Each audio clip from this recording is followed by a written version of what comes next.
Scooch. Okay. We be just about ready, y'all. Extremely excited for this one. An underrated Sai King book. God, these basketball jerseys, they make these things so friggin' huge. It's just utterly outrageous. But yeah, I'm supporting my team. And of course, I'm going to give everyone a few minutes to filter through, toss out the linky dink, and we will be ready to rock and or roll very, very soon. So Josh Murray, Austin first on the scene. Long days and pleasant nights to you as well, Austin. Skipped work today so that I could sip on Bart's private drink and enjoy, his 7-Up and SoCo. Pretty funny, the fact that he was like in the closet about drinking kind of a sissy drink of that nature. But I've had them. They're tasty, a little sweet for me. But and then Josh, long days and pleasant nights, everyone. Ready to discuss an immensely underrated Bachman King novel. I completely concur. And it's funny how, and I'm going to address it once we start things proper, but he says in the original introduction, in this beaten up bad boy, he's like, I think it's the worst of them. And then in 1996, he's like, I think it's my favorite of them. So we'll get back to that. I'm just going to tweet out the link, turn down that volume stuff. And I am extremely excited for this palaver and also to reveal what the book of the month for April will be. So obviously, and doing that like thing, and you feel the inclination sharing, and all the YouTubiness. It's part of the process. But we're gearing up for this big channel relaunch at the beginning of May. That Cecil, so much credit to him, has been busting his ass trying to get some of the most prolific content that we have ever put together, all reared and ready to go. So excited in that regard. And obviously, a few minutes for everybody to filter through. Just going to throw this on the regular face beezy and then onto the Hail group. So obviously, feminitas to anybody jumping on from the Hail group. Okay, we are so close, so close.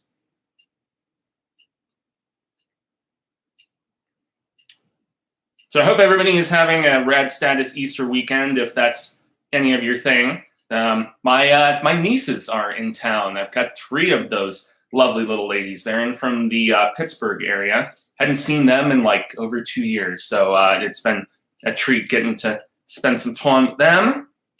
Went to like the Phoenix Zoo. It was delightful. I can't remember the last time I went to the friggin' zoo, but it's an immensely different experience when you have a 6-year-old, a 4-year-old, and a 2-year-old just running all around and going crazy for camels and stingrays and all of that stuff. So it's been a delight, and I'm very much looking forward to spending time with them a little bit later today. So it might be a slightly shorter session because I do have to run off for obligations right after this, but I still trust we will have some rad status palaver regardless.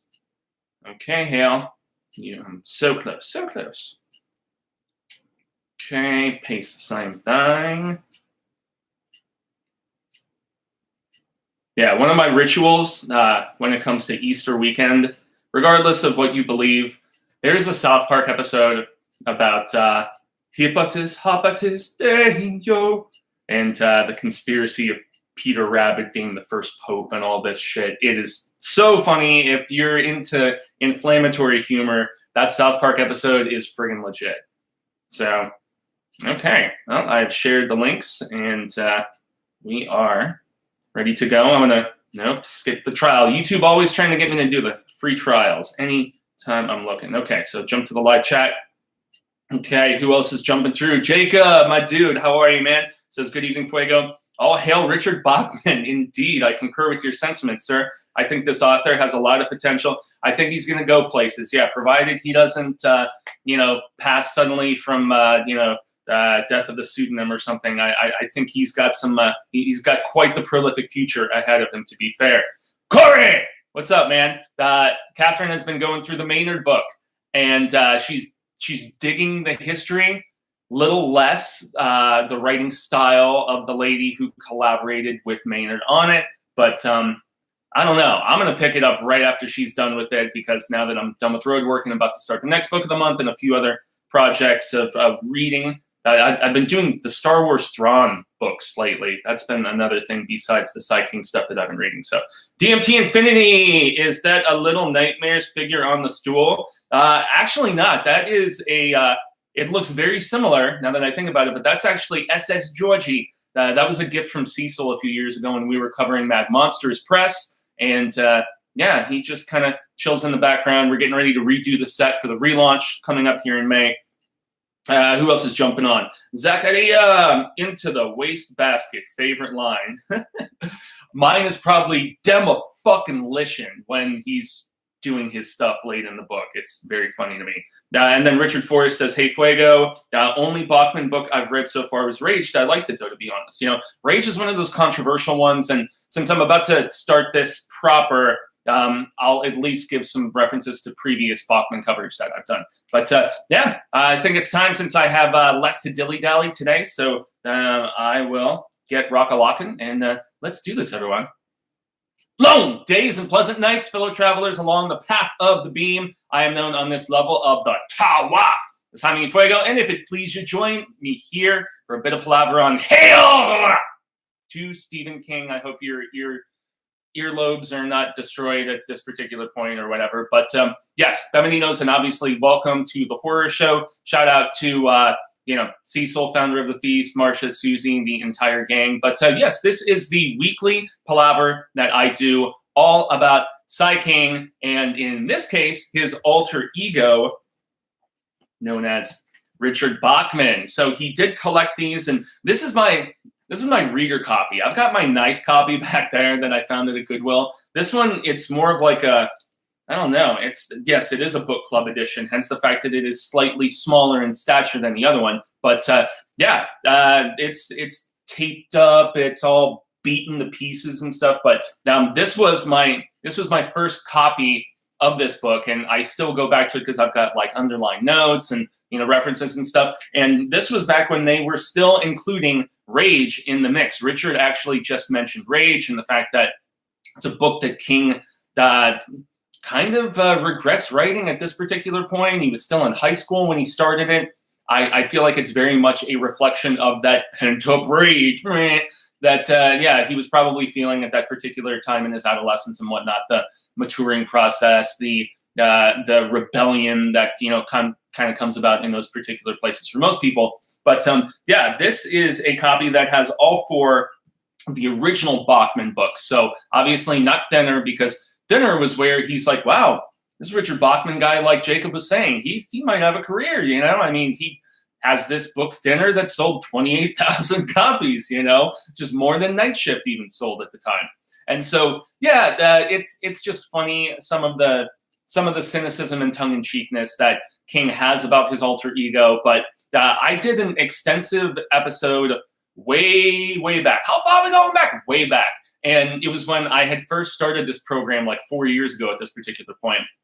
And it's a video in the Stephen King focused playlist that we have here. And it's called Richard Bachman and the Book King Regrets. I believe that's the title. But it was essentially me giving an overview about the Bachman experience for King, kind of the sick pleasure he took in it, especially by the time he had gotten to Thinner. And we know how that process seeped into, the dark half, especially, with Thad and, Stark and stuff like that. But yeah, it's a great video, and I definitely recommend everybody to check it out. But just to give a very brief gloss over some of the things that I thought about that, I started out in this like sort of, entertainment correspondence coverage and whatnot as a print writer. And so when I was writing for Playtime magazine, that considered themselves a Playboy of the Southwest. So yes, there were women that were, declothed, so to speak. Nothing of the hardcore variety, thankfully. It was tasteful. But they had me writing a bunch of entertainment content. And so I started out with music, both local, eventually national, and then segued into, dining and humor and a little sports. And you see me rocking my Los Suns. I'm not going to get into any of that. But yeah, man, it was interesting because they didn't want readers to know that, one person was behind such an extensive amount of content. And so they urged me to come up with some pen names. And boy, did I have a lot of silly ones, most notably Swabo Sven, the kind of, kind of like a Euro trash asshole sort of thing. And that's nothing, nothing against all of my friends from that area of the world. It was more like just embodying the cliche of, hard partying, EDM, club asshole sort of thing. So yes, it was a very stereotypical contrived moniker, but the thing that was so fun for me about that character in particular, compared to, Jay Pizzle and, the Mistaken Genius and some of these other handles that I came up with. Jaime and Fuego is obviously the one that stuck the course as far as a stage name or moniker or whatever. But the thing that was fun about Sven was the fact that was an article where, as opposed to, you guys know I always try to approach with a fun yet informative, and with the journalistic background that I had from, Arizona State and, a little bit of, Phoenix College and stuff, whatever. But bottom line, I still always strive to approach things from an objective manner. And there is a kind of hate contingent, especially not just in YouTubing, but in just journalism in general, where people, they take pleasure in shitting on things. And that's just not how I was raised. It's not who I am as a person. But there's definitely a receptive audience to that sort of approach. And so, I don't know, similar to King with Bachman, in the fact that he's like, Bachman is like my dark half, so to speak. There was, dare I say, something fun about Sven, because with Sven, I wrote articles where I talked shit and I was just unabashedly attacking, and yet I tried to do it in a funny manner, so it wasn't just straight up hate brigade. But nonetheless, I can kind of relate to King in the fact that he was sad when he was discovered by, I believe it was a dude in DC, if I remember correctly, who was a aspiring writer himself, worked at a bookstore, and people had seen similarities between some of the Bachman material that they had tracked down and King's, like his style, his flow, the way he makes these very personal connections and analogies and references to pop culture and all this different stuff. And so King never deliberately, with these first 4 books, or I don't think really with any of it was more so the spirit of the writing and the structuring of the story, and kind of that, things don't always work out well sort of approach that King just found some fun in with Bachman. But with these 4 books specifically, as he talks about in the Why I Was Bachman, he was like, no, I didn't set out to write differently from a different perspective. I just thought it would be fun to, try to publish this stuff. And sure enough, he was able to maintain the secret for a number of years until said dude found the fact that of the 4 Bachman books, apparently one of them was actually copywritten under his name. And so he went to the Library of Congress and figured it all out. And so that's, if you want the extensive story, it's fascinating, and some more of my thoughts about all of that. But once again, man, I can relate to King and that approach. And so today we are talking about none other than Roadwork, which he claims in either this one or The Importance of Being Bachman, because The Importance of Being Bachman is the second introduction he did. And I think when they started publishing all of these independently, as opposed to being able to track down this collection, because they have since, published all of them separately, as they have done with most of the novellas, because these are really more so novellas than anything full-blown. But he did a different introduction called The Importance of Being Bachman. And that was more so him reassessing the situation, doing some significant reflection. He wrote the introduction in 1996. And with that installment, he was like, first and foremost, feelings had changed, because initially in this tome, and I'm going to read his passage specifically, he says that he thinks Roadwork is the weakest of these, despite the fact that it was the last that was written, second to last to be published, because Running Man was published afterwards, but it was the most recent one that he had written. He was trying to write a straight story, without any horror elements, although the horror analogies and just kind of explanations of certain situations still seep in. So it's almost like King couldn't help it, and he does always contend, and has for decades at this point, that he doesn't use outlines. He doesn't, try to, necessarily know where he's going with these characters. And boy, that must be a roller coaster ride of creativity, because there's so many greats who are like, damn right, I use an outline. Are you crazy? I'm not just gonna roll with it. But yeah, it's interesting how in '96 he flip flops, and as opposed to saying like in this version that it's his least favorite, all these years later when he did those other introductions in the '90s, he's like, yeah, I think Roadwork is my favorite of those first 4 Bachman books. And so it was published in March of 1981. So it just celebrated its 40th anniversary. And so despite the fact that there were a couple other anniversaries this month, I'm trying to space them out over the course of this year because there's a lot of really cool, prolific ones, including what I'm going to announce later on for the April book of the month. But yeah, so I'm going to jump to the chat real quick because I see some more people have jumped on. And so let's just give some proper shout outs, recognition, all that jazz. And then we can get properly into discussing 1981's Roadwork and the tragic tale that it is. So just forewarning everybody, this is a complete spoiler sort of discussion. So I'm going to ask everybody, some of their favorite parts and, thoughts about it and so on and so forth. But this is one that I should say right off the bat was recently optioned by none other than Barbara and Andy Mochetti. And they are apparently, but that's the thing, they announced so many different Sai King projects and then so many of them never see the light of day. But fingers firmly crossed because I really, really dig this book.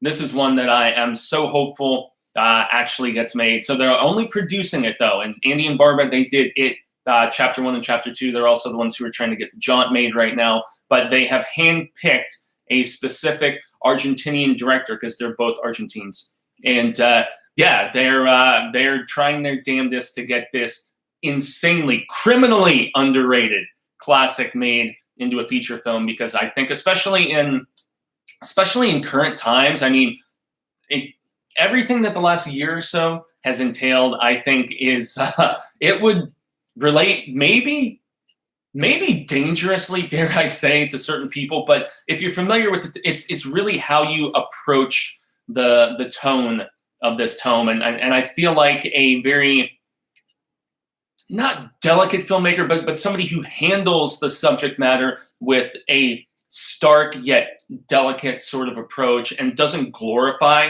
the behavior of Bart, our protagonist. It's really, it's going to be a tough, tricky sort of act, but I think it's possible, and I think it would really resonate in more ways than one with a lot of different peeps. So, okay, I'm going to jump to the chatty real quickly, see who else is filtered in. Stephen King, exclamation mark. There you go, man. That's what's up.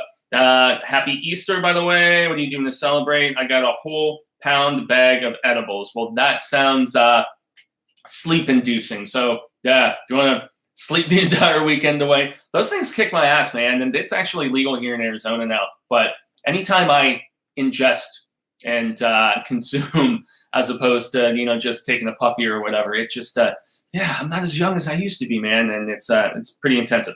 Okay, Austin chimes in and says, I do love that all Bachman's novels except Dinner and The Regulators are non-supernatural and dark as hell. And that's the thing. In that second introduction I mentioned where it's the importance of being Bachman, the cool thing about that is he actually talks more so about the Bachman books that came after, also the Dark Half connection that I mentioned. But he does also say, and I got proper clarification because as I was listening to the audiobook does not have why I was Bachman.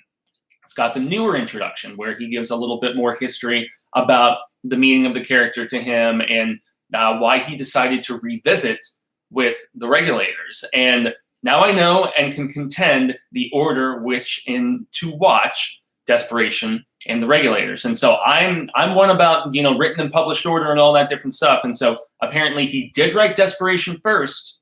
And then as he was working on Desperation, which he claims was about God, he got the idea for the Regulators and, these twinner sort of characters, same characters, but in a completely different situation, and how the Regulators is about television in comparison and media consumption and whatnot. So yes, he wrote the Regulators after Desperation. And so for that reason, yes, I guess the order that most of us have in fact been reading it is probably the proper one. But to each their own. I'm sure Rob Corddry would have a very detailed opinion about this. And so, I am going to launch into things proper since we've given proper pleasantries and everything. And the Fuego Notebook, so we can get into this and get things going. Okay, so as I mentioned, March 1981, 274 pages, but paperback pages. So we're not talking anything arduous as far as length or anything of that nature. The Bachman books, however, collected it, as you guys saw, in October of 1985. So 4 years later, it was where he had basically been found out. So he was like, well, I guess I'll collect the previous ones and give my fans some additional stuff to sink their teeth into. And yet it's funny because he's like, Dinner sold 28,000 copies, and then once I stamped my name on it, it sold 280,000 copies. So a little bit of a different situation, but I already mentioned the fact that his real name was copywritten on one of the books, which is I find kind of fascinating. I don't know if that was like a mistake on somebody's part or whatever, because I'm sure he has his publishers handle all that different stuff as far as copywritten things and whatever. So I mean, did somebody flub up and not put the Bachman name on there or some other imaginary name? This is stuff that's interesting that I like to think about. But the taglines are especially amusing on this because you've got what happens when one good man fights back his murder and then some. And you're just like, okay, prolific. But it's a straight story. And that's where King was like, I'm trying to write like nothing horror whatsoever. Just it's like the tragic plight of a man. But isn't there like just, horror in like the everyman and facing that sort of situation? But so I'm going to jump to what he has to say about Roadwork here, which is rather fascinating. He's like, I was not quite young enough when these stories were written to be able to dismiss them as juvenilia. On the other hand, I was still callow enough to believe in over-simple motivations, many of them painfully Freudian and unhappy endings, which is a hallmark of a lot of the Bachman stuff is, sad, depressing endings, unfortunately. The most recent of the Bachman books offered here, Roadwork, was written before Salem's Lot and The Shining, so that's fascinating to think about, and was an effort to write a straight novel, as I had already mentioned. I was also young enough in those days to worry about the casual cocktail party options, yes, but when are you going to do something serious? So he was seeing some success, but there was also moderate aspects of self-doubt because at that point, I mean, boy, before Salem's Lot and The Shining, he was starting to see the Carrie success, and besides that, just short stories and whatnot. So I can understand that just kind of self-consciousness, so to speak. But he goes on to say, I think it was also an effort to make some sense of my mother's painful death the year before. A lingering cancer had taken her off inch by painful inch. Following this death, I was left both grieving and shaken by the apparent senselessness of it all. I suspect Roadwork is probably the worst of the lot simply because it tries so hard to be good and to find some answers to the conundrum of human pain. And that's because Bart Dawes, our main character in this, he has experienced a lot of trauma, most significantly the loss of his son to brain cancer.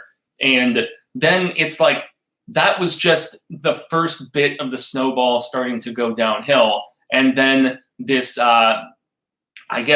turnpike extension, so to speak, basically his neighborhood and also his place of work that he's been for 20 years at this like laundry press, like big factory sort of place where he worked his way all the way up, from being one of those lower level grunts working on the Mangler, which is a very funny reference that we have here. And King, when he wrote this book, had just published the Mangler only a few years before in one of those, probably, Cavalier or, whatever, one of those publications that was a little less than savory, like I said, that I did some of my journalistic work for. But so this character worked his way all the way up and was, basically like a manager on his way to being an executive, for this, this specific laundry place. But he had possibility to get up to a corporate level. But so, he's going to lose his house. He's going to have to change his place of business where he's, been, hanging his hat for 20 years. And not only that, he's still dealing with the trauma from the death of his son. And then him and his wife, Mary, had also lost a child before it was actually born. So, I mean, yes, some people deal with traumatic events better than others. And that's not to say those who just fall into the pits of depression are less people than those who remain resolute and steadfast and somehow just hang through that shit, as traumatic as it may be. I can't even fathom that sort of loss, but the fact that King was inspired after his mother's, just painful demise to try to channel it into something creative. A lot of people constantly contend that that is one of the best ways to work through trauma, is to put your efforts into something meaningful, something artistic, something hopefully lasting, and so just getting through that, it is definitely rather essential. But yeah, I already talked about the importance of being Bachman, and I'm still amused at the fact that, whereas I concocted this fake backstory for Swallow Sven, Bachman was this retired military dude who owned a New Hampshire dairy farm and, rode at night with a glass of whiskey by his side. I don't know. I thought that it was very amusing to me, the whole alter ego aspect, and it's something I've always found fascinating. But we're about to jump into the story proper, but I just noticed that Austin threw in a super chat, so I should definitely, before I launch into going chronologically through this story, wanted to see what he had to say there. Little music talk, very cool. Bringing back Cynthia from Rose Manor. Exactly. Austin's talking about the, connections of characters and then being, but what happens with Cynthia in Regulators? Sad. No spoilers, though. No spoilers. Wonder how many private drinks he had while writing this. Yeah, this was when King was in the midst of the sauce, man. I mean, hardcore in that regard. As someone who lost his mom to breast cancer when I was 7, the line below is more impactful to me with regards to Bart's son. Inoperable, the word echoed of the years to him. He had never thought that words had that taste, but that one did. Tasted bad, yet juicy at the same time, like rotten hamburger, cooked rare, inoperable. Yeah. And that's later in the book, because there is kind of a mysterious aspect as to what really happened with his son, with what Charlie, I believe is his name. And he keeps having these reoccurring nightmares about his son dying in different ways. Like there's the one early on the beach where, they imply he drowned. And so there's a little bit of bait and switch in that regard. But Austin, obvious condolences. And, it's, it is always unbelievably sad to lose a loved one, especially at a young age and especially as significant as a parent. I'm incredibly blessed, and it's not something I take lightly that both of my parents are still around here in my 30s, and passing along positivity, and that hopefully, despite loss at a young age, you do still have some relatively clear memories and good stuff that you can reflect on there. And that's the thing. This book is sad. This book is depressing, and you can't condone all of the stuff that happens as Bart goes into this downward spiral of depression and basically blows his whole life up before what happens at the end. So, I mean, there's unjustified anger and rage in this story, but then again, there's a lot of stuff that is relatable. And so once again, that's where the movie is gonna, provided we do see it, it's gonna have to approach in a very tactful, very careful fashion. And it makes me wonder if there might be some significant changes to certain aspects, but the book has a lot to say specifically about expansion of consumerism and the whole imminent domain thing. And because, he's in a home and he is a manager of a business, both of which are just getting taken down in the process of this, inherent expansion, almost like manifest destiny shit, so to speak. And so, he's also, the fact that the story takes place in the mid-70s, I believe 73 to 74, even though we meet him at the very beginning in 72 upon the groundbreaking of this freeway that's going to go through the neighborhood he's been in for like 20 years and stuff. And he talks with this reporter, and he's like, "Yeah, I think it's shit, man." And this reporter laughs about it with him, and that reporter actually bookends the entire story. But I mean, in 73, 74, in the United States, you had Dick and Checkers, in the White House, and there's a lot of people. I'm not a crook and all that stuff. So, but there was so much going on in the 1970s. It's literally mind-boggling to think about. But then again, we've got so much of our own going on here. But it does start out with a quote from somebody random on the street in the prologue, where it's like, "I don't know why. You don't know why. Most likely, God don't know why either. It's just government business, that's all." And this was apparently a man in the street who was interviewed back in 67 concerning Vietnam and impending conflicts and things of that nature. And so that's when we first meet Bart, in August of 72, where he talks to that reporter. And then it's interesting how in the actual audiobook itself, they have two quotes that are removed. The first one is here in part 1 from Al Stewart that says, "Late last night, the rain was knocking on my window. I moved across the darkened room, and in the lamp glow, thought I saw down in the street the spirit of the century, telling us that we're all standing on the border." Sets the tone, for like impending darkness and whatnot. But the book is also the dedication at the very beginning, and I found this interesting, in memory of Charlotte Littlefield, Proverbs 31, 10 through 28. And with my Christian upbringing and everything, my father being a Bible teacher and all that different stuff, of course I broke out the Callahan Family Bible, and I just had to see what verse that was, because I didn't know offhand, man. But it is as such. So sorry if this offends anybody. I am an agnostic, but I have contended on here countless times, very similar to King in the fact that I do feel there is wisdom in these pages, even if I definitely don't agree with a lot of the specifics of the religion. But that particular passage that King says at the very beginning, "A wife of noble character, who can find? She is worth far more than rubies. Her husband has full confidence in her and lacks nothing of value. She brings him good, not harm, all the days of her life. She selects wool and flax and works with eager hands. She is like the merchant ships bringing her food from afar. She gets up while it is still dark and provides food for her family and portions for her servant girls. She considers a field and buys it. Out of her earnings, she plants a vineyard. She sets about her work vigorously. Her arms are strong for her tasks. She sees that her trading is profitable and her lamp does not go out at night.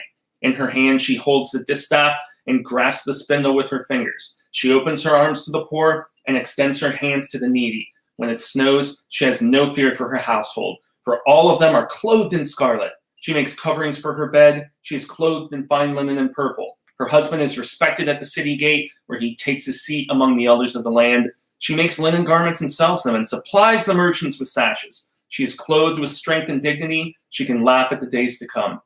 She speaks with wisdom, and faithful instruction is on her tongue. She watches over the affairs of her household and does not eat the bread of idleness. Her children arise and call her blessed, her husband also, and he praises her. Many women do noble things, but you surpass them all. Yeah, it's like, is he talking about Tabby?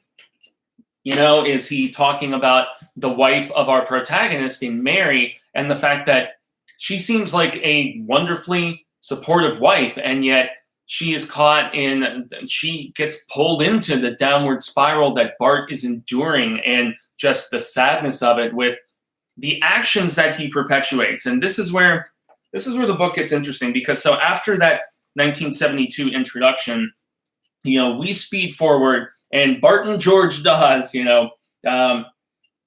immediately, we can tell, has this distaste for progress intervening, which is what he perceives as the government in the midst of energy crises and gas shortages and all this different stuff, and still in the midst of war at this time, overseas, and just so many different things going on, and we're still in the wake of Kent State and civil rights riots and just all this different stuff. The world was going friggin' bonkers, but most notably in the United States.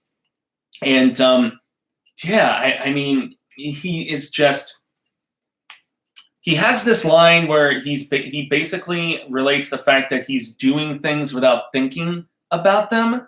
And most notably when he's buying guns at the very beginning of the story, and he has this back and forth, between Georgie, which is obviously him, and Freddie. So he has this schizo like inner dialogue constantly going that very much reminds me of the "Hey ho, let's go" that we get in Pet Sematary.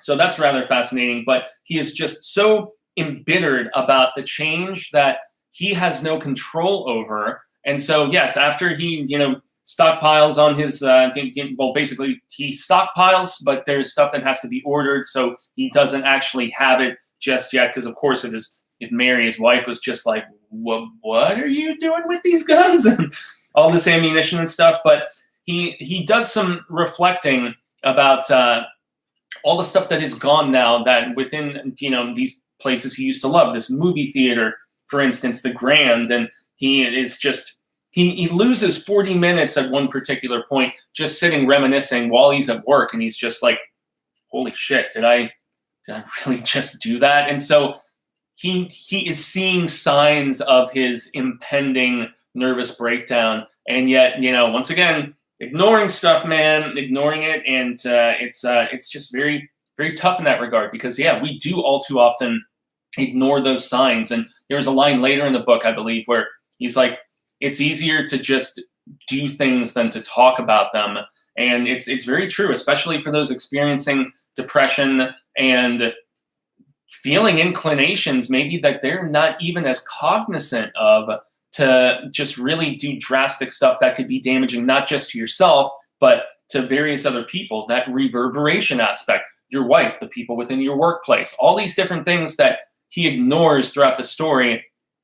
Like, it's tragic and you sympathize for him, but then in some ways you're meant to be like, as his inner voice tells him, because you think the inner voice at first is going to be like a bad sort of thing, but at times it is almost his conscience and his inner logic being like, you can't ignore this anymore. You have to find a new house for you and Mary. You have to, just seal the deal for this new, laundry factory for a workforce of people that you're responsible for. And the fact that he continually is lying about it throughout, despite being cognizant very clearly of what he's doing.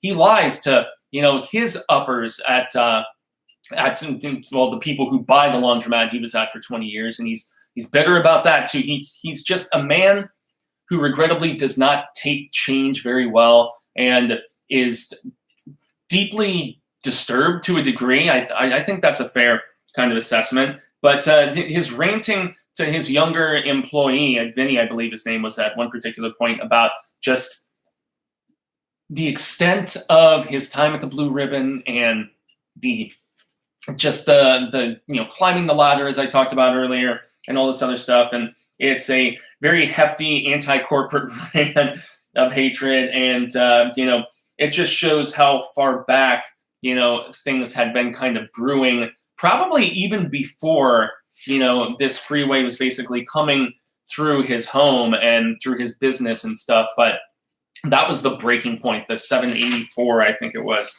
The 784 extension was essentially the breaking point for a lot of other stuff that was presumably already brooding within Bart as a character. And so, it's only in books people say everything right the first time. So that's a quote that I most definitely enjoy. And then we have a little quick bit that I want to read from page, where is it, 352.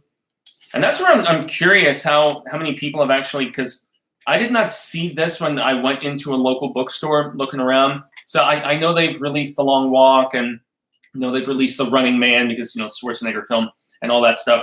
But we have this third paragraph. Okay.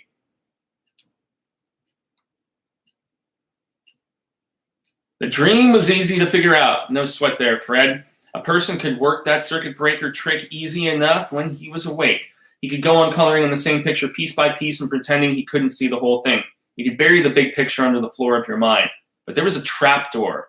When you were asleep, sometimes it banged open and something crawled up out of the darkness. And so it's lines like that that really feel to me like, if somebody couldn't see that this was Sai King, if you'd read, I mean, granted, he only had a few things out at the time, but that sort of analogy about dark things crawling out of a trap door when you're asleep. I mean, that's the same sort of things he was saying in Salem's Lot. That's the same sort of things, in Pet Sematary about, how much daunting fear and evil can one person stand before they crack. So, I mean, these are definite things, but then he goes on and he has those tense drinks with his boss where he's lying about why they shouldn't get this new place and move the business. And so it's just one thing after another. And also his averseness to wanting to get a new house and to move, and talking about, these new developments are a bunch of saltine boxes painted different colors, and if you come home drunk, you won't even be able to find your house probably because all the shit looks the same. And he's talking about just, having a distinguished identity and character to your home and not everything on the block looking exactly the same. And so there is definitely a sentimentality that pours fuel on the fires of rage for this poor guy. And yet I still say poor guy hesitantly in that regard. He has another thing that weighed very, very heavily on me. And that's where he's talking about, living in a graveyard now and all that. But the specific quote that got me is where he's like, 30 is the end of being young. 40 is when you stop fooling yourself. And yet it's amusing that he wrote this at the age that he did, because I think he was pushing 30 at this particular point. So this was him just theorizing as opposed to actually being within the throngs of it quite yet. But as somebody in my 30s now and, just breezing through them at this particular point, when I think that I've been doing Hail to Stephen King the amount of years that I have at this point, it's just like, it's kind of crazy, that Weezer song Time Flies. And I know a lot of people who hate Weezer, but it's also funny that his beloved NFL team in this undetermined Midwestern town, because they never say specifically the name of the town, which is very, very intriguing to me. But they have an NFL team called the Mustangs, and there's never been an NFL team called the Mustangs. And he talks about them playing the Chargers and talks about them playing the Patriots and stuff like that.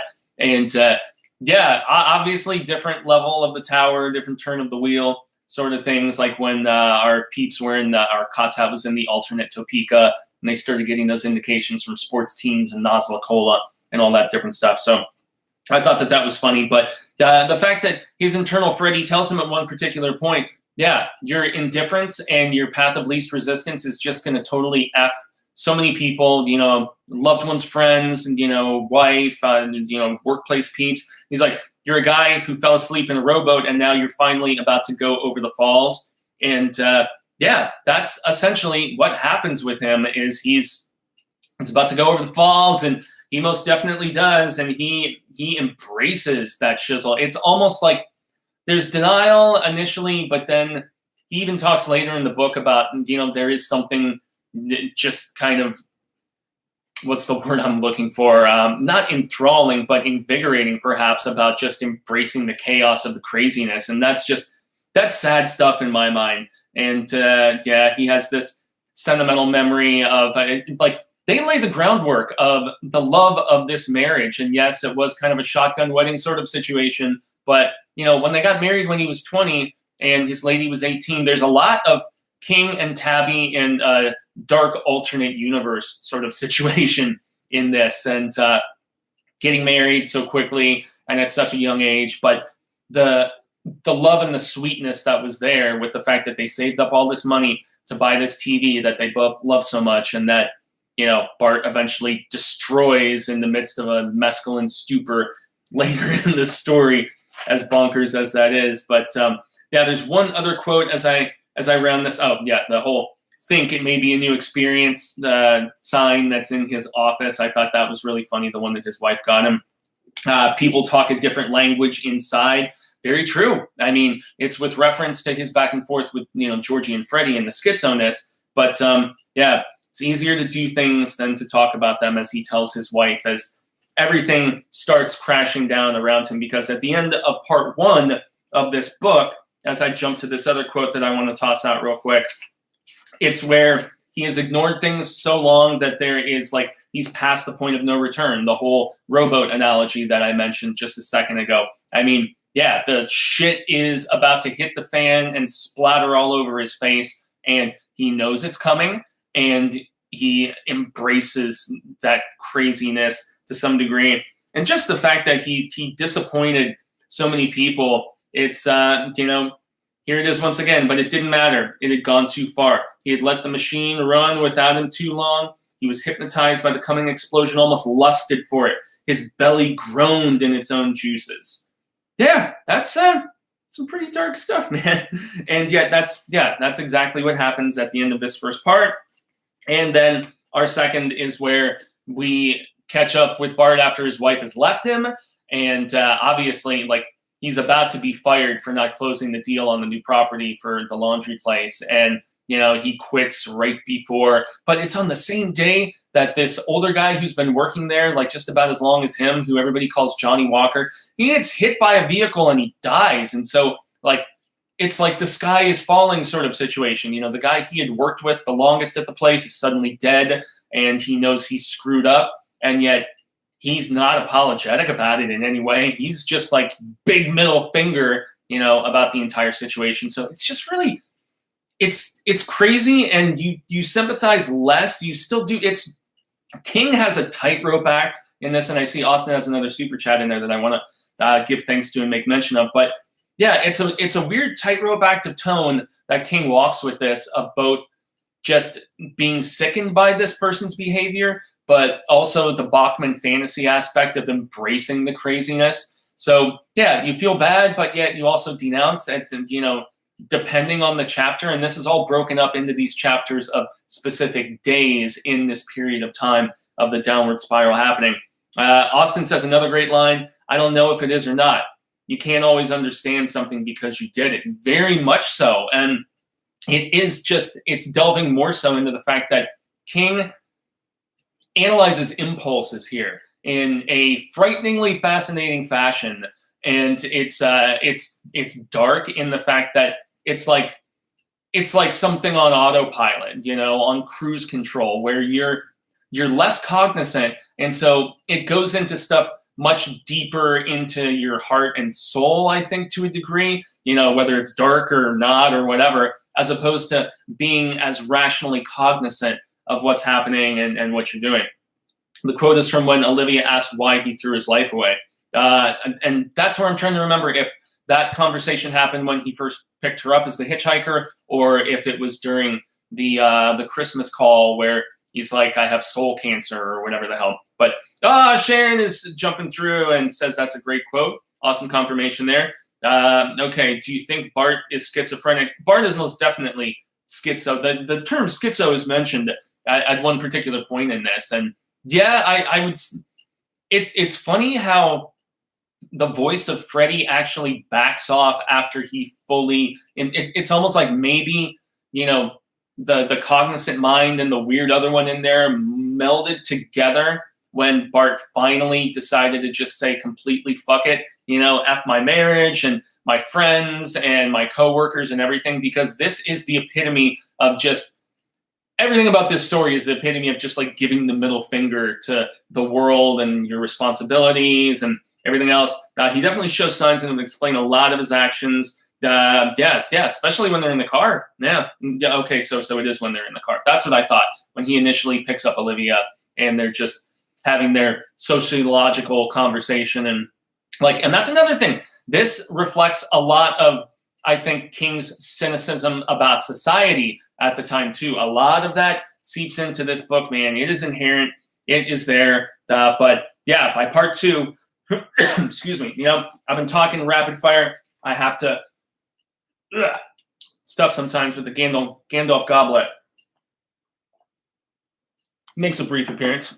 Anyway, by this point in part two, he's at the house alone. Mary's gone. No work. No drinking himself to pieces. Embracing his SoCo and 7-Ups as opposed to Scotch on the rocks like a real man. But yeah, it's Bart in self-pity land, as he describes it at one particular point. And he's like, well, either the world's gone crazy or I have. It's one of my favorite quotes from this, which is what he tells Olivia, the young hotsy-totsy hitchhiker that he picks up. And anytime King does stuff like that, I do think it's him like living out a fantasy, so to speak, because this guy is like, yeah, well, you're trying to get to Vegas and we're somewhere in the Midwest and she's from Portland, Maine, whatever. She has no money, nowhere to stay. And he's like, well, you can stay at my house, And she's like, oh, well, I'm not going to sleep with you. And he's like, I don't want you to. And so he plays it cool. And then he ends up sleeping with her, even when he tells himself he's not going to and has drinks with her and all this different stuff. But you can see it coming like miles and miles away. Those just consistent dreams of his son dying over and over and over that he keeps having. And then Olivia, like the psychedelic aspect that she incorporates into the story is fascinating and rather funny to me, darkly comedic, obviously. But the fact that he meets this girl who likes to trip and whatever, this hippie kind of girl, and she gives him a little piece of mescaline, and she tells him a story about one of her trips and how she was plunging the sink. And this is a sort of grisly imagery that where King says this is a straight novel. Okay, maybe because there's no supernatural anything, but I mean, are The Running Man and excuse me, The Long Walk, are those not straight novels because they're distant future sci-fi sort of fare? I don't know. To each their own, King. But as she's plunging the sink, she envisions like plunging out a hand and an arm and all this different stuff. And she actually encourages him that sometimes tripping can get you some sort of centering. And I mean, as somebody who did acid once and then did lots and lots of psilocybin, the locos hongos, the mushis, I have most definitely found a centeredness more often than not. But you have to be in the proper frame of mind, and you have to be in a positive environment. And if you're around other people, those have to be ones you know well and feel comfortable with. So, I mean, I actually am an advocate. I know there's a lot of people who disagree with my opinion, but I'm still steadfast within it that I do feel like they can be used as a tool as opposed to just goofing off in something fun. And I think that there can be benefit there as far as getting your mind in a better place. And that's kind of the perspective Olivia takes with him. And so she bangs him, and he gives her money. I mean, he definitely turns into kind of this pay it forward sort of person as everything is kind of winding to a close within our story, and his back gets closer and closer to the wall. But has the uneasy lunch with Mary, his estranged wife, where he's drinking, long before she finally shows up, and he flips out at her, and it's really, he's not a good dude, but you sympathize with some of his sentiments. So that's the thing that I have to really, freaks out. And then he sees his old subordinate, the Vinny guy that he gave the earful to when they were still both at the laundromat, one of the guys below him. And he gets punched in the face by this kid, when he's out Christmas shopping. But he does have the cathartic aspect of, watching the laundry get torn down. But yet also similar to Thinner, there is an interesting mobster sort of element because Bart strikes up this very odd friendship with this older mobster dude that he hears about from a friend and then goes and seeks out because he wants to get explosives to, blow up this construction area when nobody's there. It's the one thing, despite effing up a lot of people's lives, he is cognizant about the fact that he doesn't want to take any innocent lives. So props in that regard, I suppose. But he forms this weird friendship of sorts, and it's a very strained kind of affinity that this older mobster gets for him, who he tries to get explosives from. Doesn't work out so well, but he keeps in contact with him, and he becomes a part, especially in the third act, of assisting with some things. But when he's turned down by this guy who he calls a nerd, and this mobster who initially thinks that he's a cop, and then he determines he's a fruitcake, and he gives that really fascinating analogy about a dog that he knew when he was growing up in New York, and the fact that the dog used to be friendly, and then all of a sudden it got quiet, and then it got mean, and the dog eventually bit this kid. So kind of like a pre-Cujo sort of situation. They don't specify if it was rabies or anything in particular. But he's like, you're that dog, man. You went off the deep end, and you are not in a good place right now, and it's only inevitable before you bite, And so that's the thing. And he ends up making his own bombs himself after siphoning a bunch of the precious gas that was going for so much money at the time. And the cathartic irony of the fact that, they're talking at this time in America about the energy crisis and all this different stuff. And yet they have been just pushed to buying these big gas guzzlers, and the big gas guzzlers that you will take out on these highways that they're building more of. It's there's definitely a lot of that. But yeah, he goes and he blows up a bunch of their equipment. Demolition, as I said earlier, and he thinks he's struck this blow, and that he's like, yes, I know they're eventually going to get back at it, but I've sidelined the process significantly, and I bought myself another couple months maybe to go to a psychiatrist, as his estranged wife is trying to get him to make him figure some stuff out, of which he does none of. He just keeps drinking and being an idiot, waking up and driving the turnpike and whatnot. But the fact that he laments when he gets this call on Christmas Day, because the girl Olivia that he gives the money to and sleeps with and everything, while he's estranged from his wife, he gets a Christmas Day call from her as he had requested. And she's curious about how he's doing. And he's like, I'm a character in some bad writer's book, and he's already decided how things are going to turn out and why. So that's kind of a meta jab, a writer at themselves. But don't a lot of people feel that way, especially if you believe in a higher power or something, and you're down on your luck and you feel like the whole world is coming down on you? And I know many people have felt that way in this last year. There's relatable stuff in something like that. There really genuinely is. But it's interesting because that mobster dude calls him and congratulates him on, blowing the place up, blowing up that construction site, but reminds him, yeah, you didn't even phase them, man. They've got new equipment in there, and they're just going to continue on. And so, yeah, the fact that this dude has, the nerd has developed an affinity for his fruitcakeness, it's very funny to me. But then he ends up taking that mescaline at a New Year's Eve party where he's actually there to meet up his wife. So there's all of these. He gets chance after chance to right his wrongs. He gets chance after chance before everything happens with, the fact that he has a long amount of opportunity. As effed up as it is, sometimes we find ourselves in bad situations and we just have to make the best of them, as opposed to letting them crush us, which is what happens with Bart in this.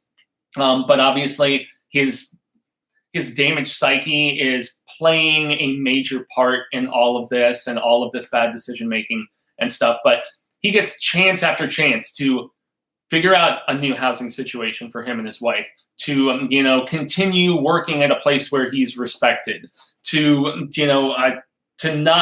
work things out with his wife, even after she leaves.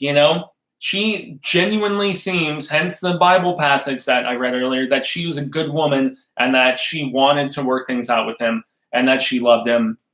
But then he goes to, being the bad decision maker that Bart is in this book. He takes mescaline and goes and trips out at a party, freaks his wife out, ends up having a very interesting, relatively existential conversation with this street priest guy that is mentioned earlier in the book. But and then he blows up his TV.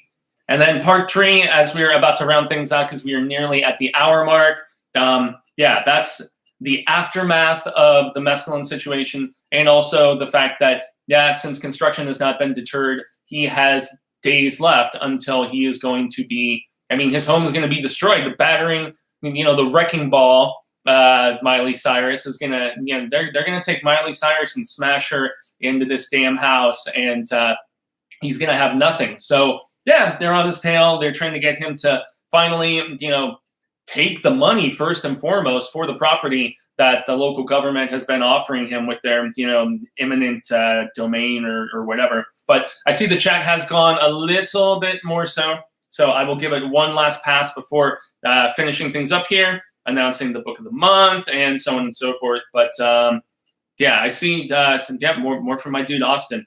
Lots to say here.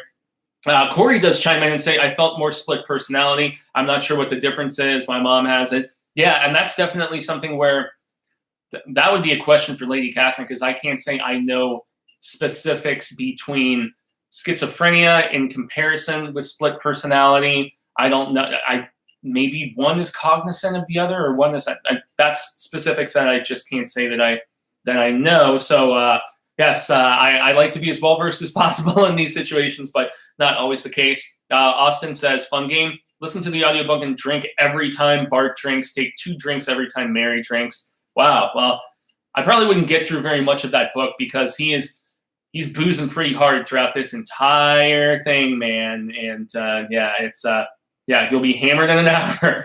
Olivia's story weirdly reminds me of The Moving Finger. I know how much you absolutely love that short, Fuego. I do, and The Moving Finger actually inspired a short story I wrote a number of years ago.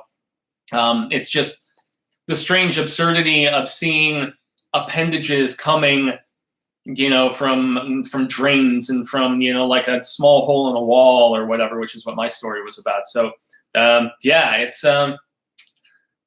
it's definitely the sort of thing that I could envision happening to me while tripping or something. But, man, the aftermath of the mescaline, and yet it's almost like there is a strange cognizance and an awareness that the end is near. And the fact that Bart goes up in the attic and he's, for whatever reason, he gets this hair up his ass that he wants to look for his son Charlie's clothing, because he remembers how they liquidated the college fund. He remembers, the other things that they donated after their son died of that terminal brain cancer. And I tell you, him relating the death of his son and the fact that it was inoperable, that there was nothing they could do about it, the size of a walnut and all this different stuff. It's heart-wrenching, as he relives this. And so he goes up looking for his kid's clothing just to see if it's still up there. And he comes across his old yearbooks, and he's looking at, friends and acquaintances and classmates that he barely remembers. And it's just really sad, man. And like the third act of this, despite the fact that he tries to right some wrongs in the third act after he finally gives in and sells the house, or takes the government offer for the house. He finds out his house is bugged, because they say, we know you slept with that young girl, and, we'll keep that quiet if you take the offer. And by this point, he's the last person in the neighborhood. Everybody else has relented, despite the fact that he's come into contact with some people from the old neighborhood he knew very well, and they seem very despondent and, just relatively bittersweet about that forced departure. But he's the last one left. And the local government knows he's the last one left. So he finally relents and gives in. He does have his mobster buddies come and help him, take all the bugs out of his house so that he's free and clear in that regard. And this whole time he's worried they're going to find out he was the one who blew up that construction site. He's never caught for that. But, as he's searching through those clothes and, and then recalling the actual death, that's what was shortly earlier in the second part. It's just, it's crazy. But he does, after finding out the house is bugged, apparently this time he's able to twist the arm of the mobster dude. And so he actually gets explosives this time. So at this point, he has a bunch of explosives courtesy of his mobster buddy. He has an arsenal, essentially. He's got a gun that's powerful enough to, kill an elephant, man. And he's like, well, I took the money, and he sends some to Olivia. He sends half of the original amount to his wife. There's a very amusing circumstance where he goes into the bank to, just deal with this cashier's check. He deposits half of it, like $35,000 or something. And back then, in the mid '70s, was that a lot of money? But he deposits half of it, and then he takes the other half in cash. And the looks he gets from everybody there, from the security guards to the teller lady, it's a darkly comedic little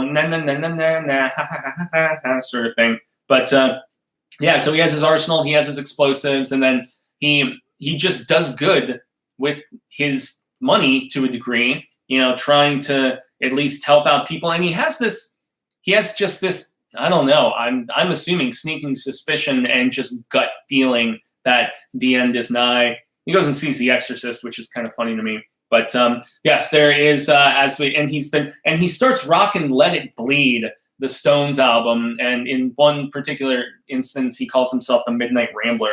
But it's just waiting for the end at that particular point, because he knows the confrontation is coming. And page 514 here is the one that I want to go to. Just read this bit, because if I recall correctly, this is another gut punch, because so much of the end of this is just a gut punch. But, okay, that's 513. Okay, 514. So he says, okay, well, this is internal monologue, but I'm crazy already, thought, still laughing. But it does seem there are certain advantages. It came to him that one of the surest signs of insanity was a man all alone, laughing in the middle of silence on an empty street filled with empty houses. But the thought could not still his humor. And he laughed louder, standing by the telephone and shaking his head and grinning. Yeah, man. This is like, okay, you go over the deep end, but then it's like after you're over the deep end, then you're eventually underwater and then probably at the point of drowning and you're like right there about to friggin' drown, man. And just, I don't see how anybody could laugh at said situation. But yeah, that's what he does. And then as the standoff finally commences and law enforcement is there and, you know, like, he starts throwing some explosives and he starts exchanging shots and all this different stuff. Then we finally have the return of that reporter from the very beginning of the book who interviewed him in August of 72. And he somehow gets himself in there. And I'm just going to take one more sip of this. But reporter dude gets in there. He's obviously an aspiring, you know, kind of coverage guy. And he asks him, he's like, Bart, what do you want? And this is, especially for somebody, if you have a lot of regrets, which I most certainly do, I would imagine there's a lot of people that do, where you know you've made bad decisions or, you know, whatever it may be. Or even if you just wonder if you're in an alternate timeline in comparison with the one that when you were significantly younger, you thought you were going down. And there's some that might not necessarily hate or some like you're like, maybe I'm in a better timeline, but there is a distinctive thing that I think a lot of people have with self-reflection where it's just like, you just wonder. And he has a line that just hit my heart hard because the journalist asked him, you know, he's like, what do you want, Bart? He's like, I just want to be 20 with a lot of decisions to make over again. And that hit me like a sack of bricks to the back of the head, man, because I think that, you know, you aspire to success and, you know, things don't always go your way. There's a very select few where everything, I mean, with so many different things career-wise that I've dabbled in from, you know, print writing to playing music to all these different things.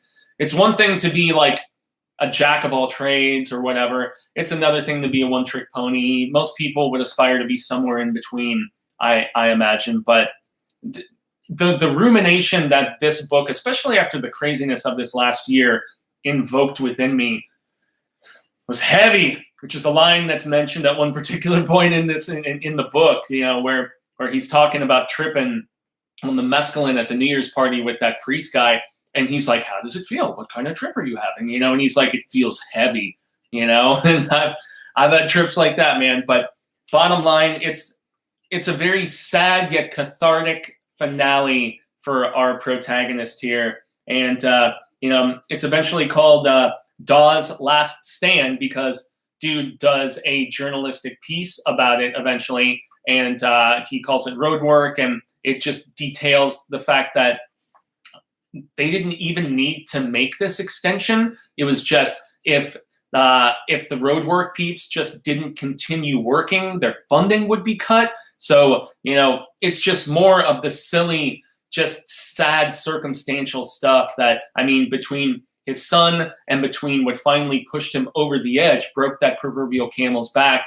Yeah, he made a lot of really shit decisions, man. But in the end, it was definitely a statement, that's for sure, and debatable in that. Another line, lastly, as I see some super chats from some peeps are coming in, and we have to wrap things up because some other things to do here on Easter weekend, unfortunately. But this is a line that was on my computer right after I read this book, and we're talking a long time ago in a galaxy far, far away. I think I was still just starting my writing career for Playtime. So this was a good decade ago. And it's the fucking you got was never worth the screwing you took. So I'm going to leave it at that as far as my thoughts go, everybody. But let's see what I think if I'm seeing it pretty well, Corey and Austin are chiming chiming in with some things. So Austin says, is this King's love letter to his fellow laundry workers? Dude, I felt the same thing. I mean, even beyond the Mangler reference, which was kind of funny. But yeah, I can most definitely see the fact that, he was just showing a sympathy and a pride and a respect for peeps who do that kind of work in dangerous circumstances at times. But it's a very, just kind of hard-nosed and, just tough day-to-day worker sort of situation. Maybe you want to watch The Graveyard Shift as well. And the fact that there is the textile mill mentioned as to the property that he was trying to commandeer, I couldn't help but think about that story too. But Austin, thank you so much for the love and the super chats and the respectful stuff. And wow, Corey with 1999. Damn, dude. You're awesome, Austin. I'm going to match you, Fuego. I'm curious, how much time does it take for you to prepare for these Hail to Stephen King book reviews? Well, that's a fair question. What I'd like to do, as I've said here previously, is I'd like to read the text earlier in the month.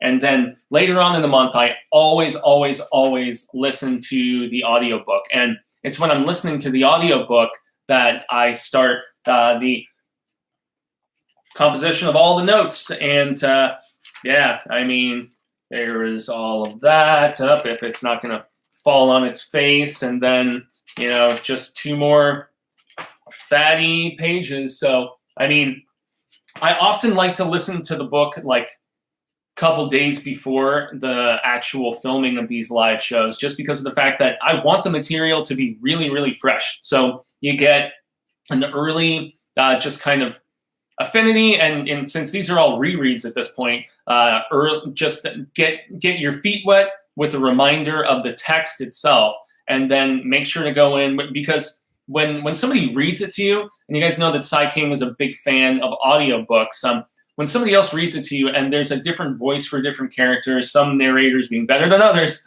obviously, but yeah, when it gives a new perspective when it goes from me envisioning things in my head compared to somebody else reading it to me and kind of telling me a story. And since I'm familiar with all these stories at times, but it's good when you revisit something after so long, because I don't think I read Roadwork in this is my 3rd read, if I'm not mistaken. Haven't checked it out in probably 7 or 8 years. So there was a lot of aspects that had most definitely been forgotten over time. But yeah, I mean, pages and pages of notes, and it's a few days of initial preparation at the beginning of the month by reading the book, and then it's a few days of preparation in the days leading right up to the first Saturday of every month when we actually film this show live, which we do on the first Saturday of every month, or did. The next book of the month is going to be the last Saturday live stream, because we are moving Hail to Stephen King to a different day for the channel relaunch, where it's going to be more highly produced content, is what Cecil is really adamant about. But we are still going to be doing Book of the Month. Book of the Month is not going anywhere. It's just going to be on a different day. I believe it's going to be Tower Tuesday. Problem with that is that I don't know if a daytime weekday live stream is going to work. So I'll obviously keep everybody posted to that. But yeah, doing these on Saturday or Sunday, but we're going to have a Sunday live stream every week. But Corey and Austin, you guys are so damn rad status, and the support is humbling, and it just honors me greatly. I am just merely here for the palaver with all of you, and great insight about the book, Austin, and obviously condolences about the mother you lost at such a young age once again. Intensive stuff, but there is also something therapeutic, I think, to, dare I say, seeing somebody in situations perhaps that are maybe not similar, but falling into a similar mindset, and kind of giving the glass half full perspective that it could always be worse, sort of thing. And despite the rumination and reflection that I felt about a lot of this, yeah, there was most definitely perspective gained from reading this story for the first time in a while. And I greatly appreciate everybody who jumped on, gave a like, and also a grande gracias to everybody who checks these shows out later, because I know the live shows, people do often not have the opportunity. And I know with this being a holiday weekend, a lot of people have families and, in town, or they're out of town visiting or whatever. It just means a lot to me, an immense amount, in fact, that anybody who spent a little time with me today, it's significantly, greatly, just beyond appreciated. Just final thoughts. It looks like some awesome palaver going between Corey and between Austin. But okay, please make it 3 p.m. so I can chime in. That's the thing that is going to be so tough with everybody in these different time zones and whatnot. It's as much as I would love to please everybody, and obviously, the showrunner Cecil, it's going to be tough. So it's something we have to discuss further, and obviously feedback from all of you will be greatly appreciated in the process. But my crazy notebook here will soon be filled with stuff for the next book of the month. And that's because on March 28th of 1996, 25 years ago, a little over 25 years ago, we had the release of this. Yes, the first volume, The Two Dead Girls of the Green Mile. And then King went on to publish 1 volume of this serialized story every month for the next 6 months. So we are not going to be doing volume by volume, because I know most people who have this probably are of the collected variety. So just to make the announcement official for the 25th anniversary, the book of the month for the final Saturday live book of the month installment, which I should probably give a specific date here just to bring up the calendar, double check. But yeah, May 1st, when we are just about to relaunch the channel. Book of the month for April is none other than the much beloved Green Mile. So we're going to get a lot of expanded stuff about coffee and various other character bits. The movie is phenomenal.